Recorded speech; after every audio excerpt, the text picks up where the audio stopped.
আসসালামু আলাইকুম, শুভ সকাল। কেমন আছেন সবাই? টেস্ট অ্যান্ড টেলস উইথ সালমার একটি নতুন পর্বে আপনাদের সবাইকে আমার ছাদ বাগান থেকে সুন্দর সুন্দর সব ফুলের শুভেচ্ছা জানাচ্ছি। আশা করছি কাছে দূরে যে যেখান থেকে আমাকে দেখছেন সবাই অনেক বেশি ভালো আছেন। আলহামদুলিল্লাহ, আল্লাহর রহমত আপনাদের সবার দোয়ায় আমি আমার পরিবার আমরা সবাই অনেক ভালো আছি। ছাদে এসেছি এউনির জন্য ঘাস নিব বলে। প্রথমবার যখন ছাদের থেকে ঘাস নিয়ে গিয়েছিলাম, একজন আপু কমেন্টে জানিয়েছিলেন যে এরকম শক্ত ঘাস ওরা খায় না। সম্ভব হলে আমি যেন কোনো একটা মাটির পাত্রে অল্প একটু গম ছিটিয়ে রাখি, সেখান থেকে যে চারাটা উঠবে ওটা যেন খেতে দিই। আমি গম এখনও খুঁজে পাইনি। গ্রাম থেকে বলেছি কেউ যদি আসে তার হাতে যেন এক মুঠো গম আমার জন্য পাঠিয়ে দেয়। ইনশাল্লাহ এই কাজটা আমি করব। নাম বলতে পারছি না, কিন্তু যিনি আমাকে এই সাজেশনটা দিয়েছেন ওনার জন্য রইল অন্তরে অন্তঃস্থল থেকে শ্রদ্ধা, সম্মান, ভালোবাসা। জাজাকাল্লাহু খায়রান। বাসায় চলে এসেছি। সকালে নাস্তা খাওয়া শেষ। এক মেয়ে স্কুল চলে গেছে, আরেক মেয়ে কোচিংয়ে চলে গেছে। আমি ভাবলাম ছাদের গাছগুলো তো দেখে আসলাম বেশ সুন্দর, তাহলে না হয় এবার আমার ঘরের গাছগুলোরও একটু যত্ন নিই। মাশাআল্লাহ, বৃষ্টির পানি পেয়ে আমার মানি প্ল্যান্টগুলো বেশ বড়সড় হয়ে গেছে। আমি নাসিমাস ক্রিয়েশনে নাসিমা আপুর কাছ থেকে দেখেছি কিভাবে তিনি মানি প্ল্যান্ট লাগান। আসলে যারা গাছপালা যত্ন নেন, নতুন করে গাছপালা লাগান, তাদের সেই কাজগুলো দেখতে আমি অনেক বেশি পছন্দ করি।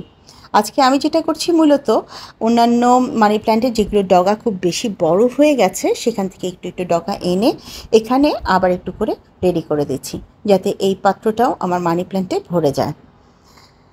একটা সময় ছিল যখন এসব মানি প্ল্যান্ট আমি প্রচুর পরিমাণে আমার বাসায় রাখতাম। ভুটানে গিয়ে দেখলাম কোনো মানি প্ল্যান্ট টেকে না, অতিরিক্ত ঠান্ডায় মরে যায়। একবার ভুটানে মানি প্ল্যান্ট কিনেছিলাম প্রায় 1000 নিউট্রাম দিয়ে, সেও এক ইতিহাস।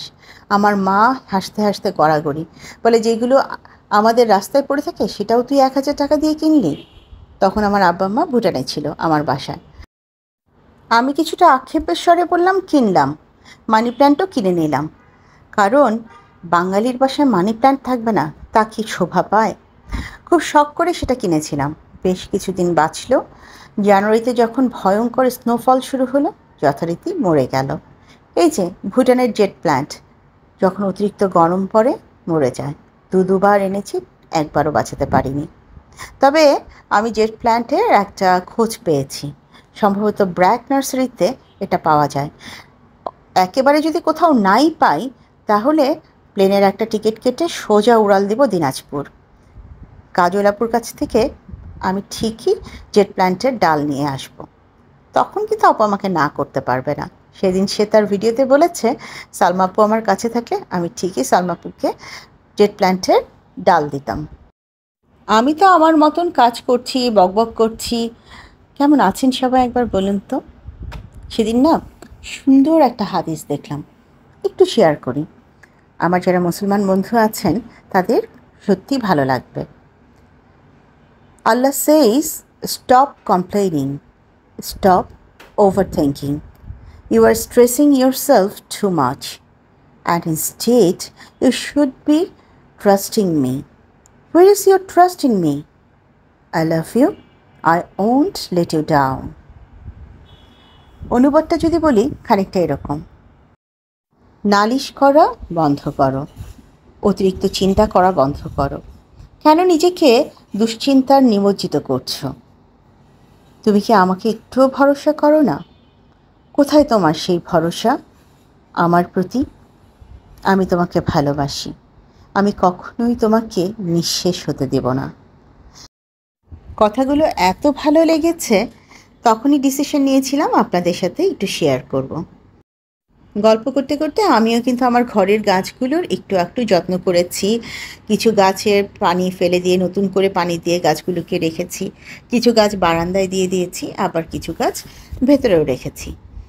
আজ এই ড্রয়িং রুমের অংশগুলোকে ভালো করে পরিষ্কার করব। সেই চিন্তাভাবনা থেকেই প্রথমে আগে জুতার স্ট্যান্ডের উপরের যে কভারটা ছিল এটা সরিয়ে ফেলছি। ওটাকে একটু ধুতে হবে, অনেক দিন হয়েছে কেনার পরে একবারও ধুইনি, তো ভাবলাম এটাকে একটু ধুবো। আর এখানে যে জুতার স্ট্যান্ডের উপরে যে জিনিসপত্র ছিল সেগুলো সরিয়ে খুব ভালো করে একটু ব্রাশ করে নিচ্ছি। 2-4 দিন একটা জায়গায় হাত না দিলেই দেখা যায় ধুলার আস্তর পড়ে যায়, কিংবা 2-4টা মাকড়সার জালও দেখা যায়। আজকে তাই হয়েছে। এই কদিন আমার শাশুড়ি ছিলেন, আমি খুব বেশি ব্যস্ত ছিলাম, এদিকটা একদম হাত দেওয়া হয়নি। আজ এসে দেখি ঠিকই মাকড়সার 1-2টো জাল দেখা যাচ্ছে। তো খুব ভালো করে আগে এই পুরো ফার্নিচারটাকে আমি ব্রাশ দিয়ে পরিষ্কার করে নিচ্ছি। এবং ওই যে দেখুন, যথারীতি হাজির। আজকে যদিও ওনাকে বেশি একটা ভাইরাল হতে দিচ্ছি না, যদিও ওনাকে ফুটেজ খাওয়ার বেশি একটা সুযোগ দিচ্ছি না, কিন্তু তারপরও চেষ্টা করছি ওনাকে সাথে নিয়েই কাজ করবার। এই ট্রেটার কথা অনেকেই জানেন, এটা ভুটান থেকে আমি গিফট পেয়েছিলাম। আর এই ট্রেটা অনেক সুন্দর। তো আমি এই ট্রেটারতে আসলে কোনো কিছু সার্ভ করি না, এটাকে আমি ডেকোরেশন পারপাসেই ইউজ করি। সূরকের এই অংশটা পরিষ্কার করে এখন সোজা চলে এসেছি একটু ড্রয়িং রুমের সেন্টার টেবিলটা পরিষ্কার করতে। 2-3 দিন হয়েছে ঠিকঠাক মতন এটাকে স্প্রে করা হচ্ছে না। তো ভাবলাম আজকে আগে স্প্রে করে পুরোটা পরিষ্কার করে নিই, তারপর একটা কিছু করব। এক এক দিন এক একভাবে সাজাতে আমার খুব ভালো লাগে। তো গতকালকে আমি দেখলাম আমার খুব প্রিয় আপুর পেজে সুন্দর কিছু জিনিস এসেছে। সাথেই তাকে ফোন করে বলেছি আমার এই জিনিসটা চাই, তুমি যদি আমাকে না দাও আমি তোমার বাসা থেকে ছিনতাই করে আনবো। তো সে হেসে দিয়েছে। জিনিসগুলো যখন আমার কাছে আসবে আমি অবশ্যই আপনাদের সাথে শেয়ার করব সেগুলোতে আমি কিভাবে কি সাজাই। তবে যতদিন আমার কাছে না আসছে ততদিন তো আমার প্রিয় হানিমধু আপুর দেয়া এই গিফটগুলো রইলই, এগুলো দিয়েই আমি সাজাবো। এই জিনিসটা আইকিয়া থেকে আমার কাছে গিফট এসেছিল ভুটানে, এবং আমি তখন বুঝতে পারিনি কী পারপাসে ইউজ করব। পরে বুঝতে পারলাম এটা আসলে একটা জুস জার। আমি চাইলে এটাকে জুস জার হিসেবেও ইউজ করতে পারি, ডেকোরেশন পিস হিসেবেও ইউজ করতে পারি। আচ্ছা, মেয়েটা বেশি ছোট লাগছে তাই না? দাঁড়ান, এখানে আসলে ওই ডাবল সাইডেড মানে ডাবল বেডটা দিলেই হয়তো বেশি সুন্দর লাগবে। একবার একটু আপনাদেরকে সাথে নিয়েই চেঞ্জ করে দেখি তো কেমন হয়। এই যে দুটো মিলিয়ে একটু বড়সড় হবে, দেখতে হয়তো খারাপ লাগবে না। জানাবেন কিন্তু আপুরা, দুটো একসাথে দিলে কেমন লাগছে। আমার কিন্তু মনে হচ্ছে যে এটা পুরোটাই কভার আপ হলো দুটো দেয়াতে। আপুরা একটু প্লিজ গাইড করবেন, জানাবেন। যখন মনির মাধুরী নিয়ে ড্রয়িং রুমের কাজগুলো করছিলাম সেই সময় ফোন এলো। আমার রান্নার জোগাড় দেয় যে খালা, কিচেনের যে খালা, তিনি আসবেন না। তিনি বললেন আজকে তিনি আসতে পারছেন না, আমি যেন আমার মতন করে সব গুছিয়ে নিই। তো তখন তো আসলে আর ড্রয়িং রুম সাজানোর কথা মনে থাকে না, যেটা যেখানে যেভাবে আছে সেটা ওইভাবে রেখেই সোজা কিচেনে চলে এসেছি। একটু ডাল বসাবো, একটু আলু করলা ভাজি করব, যতটুকু কাজ সহজে করে নেওয়া যায়। ফোনটা এসেছে আমার কাছে 11:30, হাতে খুব বেশি সময় নেই, বের হয়ে যেতে হবে আবার ছোটো মেয়েকে আনতে। মানে কী যে অসহায় লাগে এই সময়গুলোতে। খালা আসবে না এই কথাটা যদি আমাকে সকালে 7টায় জানাতো, আমি কিন্তু অনেক কিছু কাজ এগিয়ে ফেলতে পারতাম। তো কী আর করা, এখন খুব চটজলদি এই কাজগুলো করা শুরু করেছি। প্রথমে একটু বেশি করে মুগ ডাল ছিল ঘরে, সেগুলোকে ভেজে নিচ্ছি। যেহেতু বৃষ্টি বাদলার দিন, বর্ষার দিন, দেখা যাবে কোন সময় ডালের মধ্যে পোকা ধরে গেছে কিংবা কিছু একটা হয়ে গেছে, তার থেকে একটু যদি আমি ভেজে রেখে দিই জিনিসটা ভালো থাকবে। সেই চিন্তা থেকে আগে মুগ ডালটাকে একটু ভেজে নিচ্ছি, তারপর একটা করে রান্না বসাবো। একদিকে ডালটা ভাজা হতে হতে আমি এই পাশে একটু আলু করলা ভাজি বসিয়ে দিচ্ছি। এখন 2 চুলায় দুটো আইটেম না বসালে আসলে খুব বেশি এগোনো যাবে না। মূলত আলু করলা ভাজিটা বসাচ্ছি আমি এবং আমার হাজব্যান্ডের জন্য। বাচ্চারা খুব বেশি একটা খাবে তা নয়, কিন্তু মাঝে মাঝে তাদেরকে আমি পক্সের ভয় দেখিয়ে আলু করলা ভাজিটা খাওয়াই। এদিকে রান্নাবাড়ি করতে করতে আপনাদের সাথে কিছু আপুদের পরিচয় করিয়ে দিই, যারা খুব রিসেন্টলি আমার চ্যানেলে এসেছেন এবং আমাকে ভীষণ সুন্দর মতন সাপোর্ট করছেন। তার মধ্যে রেহানা হাওলাদার আপু, কুকিং বাই রোমা আপু, নূরের সংসার আপু, ঐশীর ক্যানভাস আপু, এই আপুরা রিসেন্টলি আমার সাথে যুক্ত হয়েছেন এবং অনেক ভালোভাবে আমাকে সাপোর্ট করছেন। খুব সুন্দর করে আমার ভিডিওগুলো দেখছেন, সুন্দর সুন্দর কমেন্ট করছেন, আমাকে ইন্সপায়ার্ড করছেন। আপুরা, আপনাদের সবাইকে জানাচ্ছি অন্তরের অন্তঃস্থল থেকে অনেক অনেক শ্রদ্ধা, সম্মান, ভালোবাসা। আমার কাছে কিন্তু আমার পুরনো একেবারে যাকে বলে হীরে রত্নের মতন কিছু আপু আছেন, একেবারে প্রথম থেকে এখন পর্যন্ত যারা আমার সাথে জুড়ে আছেন। আমার এই খুঁড়িয়ে চলা চ্যানেলটাকে এত দূর পর্যন্ত টেনে আনা সম্ভব হয়েছে শুধুমাত্র তাদের সাপোর্ট, ভালোবাসা এবং তাদের সহযোগিতার মাধ্যমে। তো আমি আপনাদের সবার কাছে, আমার নতুন আপু পুরনো আপু সবার কাছে কৃতজ্ঞতা প্রকাশ করছি। সেই সাথে আমি চাই আল্লাহ আপনাদের সবাইকে অনেক অনেক ভালো রাখুন সর্ব অবস্থায়। আল্লাহ আপনাদের সকলের মনোবাসনা পূরণ করে দিন, আমিন। তো গল্প করতে করতে এদিকে কিন্তু আমার আলু করলা ভাজিটা করা শেষ। এখন আমি একদিকে ডালটা বসিয়ে দিব এবং চেষ্টা করছি যত জলদি জলদি রান্নাটা শেষ করা যায়। এই গরমের মধ্যে এত তাড়াহুড়ায় রান্না করাটা একেবারে অভিশাপ টাইপের মনে হচ্ছে।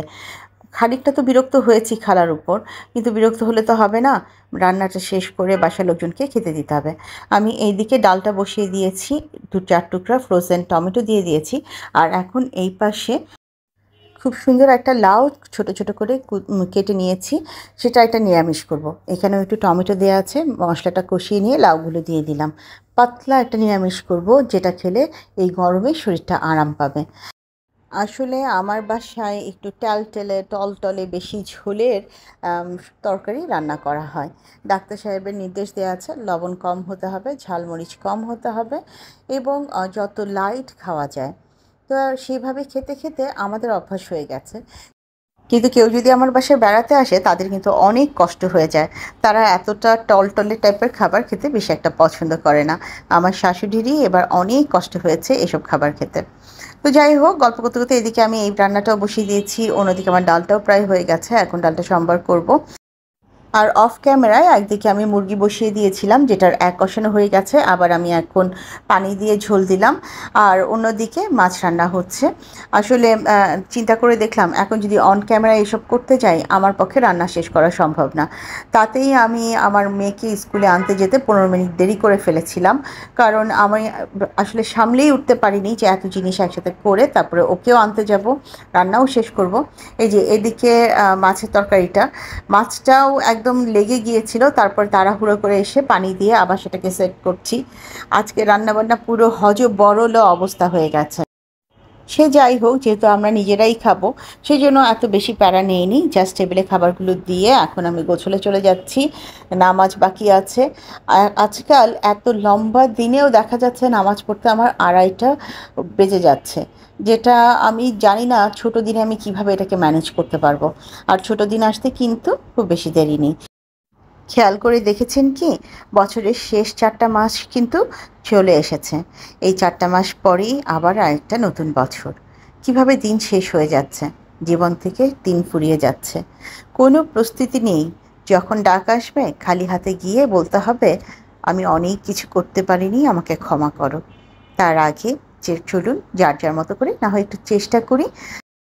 এত দীর্ঘ একটা জীবনে যদি কোনো কিছু না গিয়ে তার সামনে দাঁড়াই, কোন মুখে কী কথা বলবো তাকে বলুন। এটা একদম সন্ধ্যার একটা অংশ। আজকে আমার রাজা বুঝতে পেরেছেন যে আমি প্রচণ্ড কষ্টে ছিলাম, গরমের মধ্যে রান্নাবাড়ি শেষ করে দৌড়াদৌড়ি করেছি। তিনি আমার মন খুশি করে দেবার জন্য আমার জন্য রাজকাচুরি এনেছেন এবং মেয়েদের জন্য টক ঝাল মিষ্টি সসের একটা ফুচকা এনেছেন। একটা না, 2 বক্স ফুচকা এনেছেন। তো রাজাকে বললাম আসুন আমরা দুজন মিলেই না হয় মিলে ঝুলে খাই।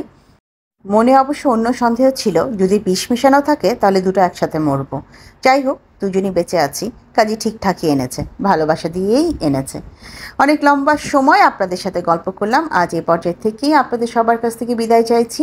আমার নতুন বন্ধু পুরনো বন্ধু যে যেখান থেকে আমাকে দেখলেন কিংবা শুনলেন, ভিডিওর কোনো একটি অংশ যদি ভালো লেগে যায় কাইন্ডলি লাইক, কমেন্ট, শেয়ার এবং সাবস্ক্রাইব করে আমাকে এগিয়ে যেতে সাহায্য করবেন। যারা প্রথমবারের মতো আমাকে দেখলেন, ভিডিওটি ভালো লেগে গেলে আমার বন্ধু হয়ে আমার পাশে থেকে যেতে পারেন। এটা 11:30টার সময় একটা ক্লিপ। ব্লাড মুন দেখার জন্য সবাই খুব উৎসুক হয়ে তাকিয়ে আছে। হঠাৎ 4টার দিকে তাকিয়ে মনে হলো এই চাঁদটা রক্তাক্ত হয়ে গেছে গাজায় অবস্থানরত সমস্ত মুসলমানদের রক্তের স্রোতে ভেসে যেতে দেখে। হয়তো সেই কষ্টেই সে আজ লাল হয়ে গেছে। সাদা চাঁদকে লালের রক্তে মুড়ানো দেখতে পাচ্ছি।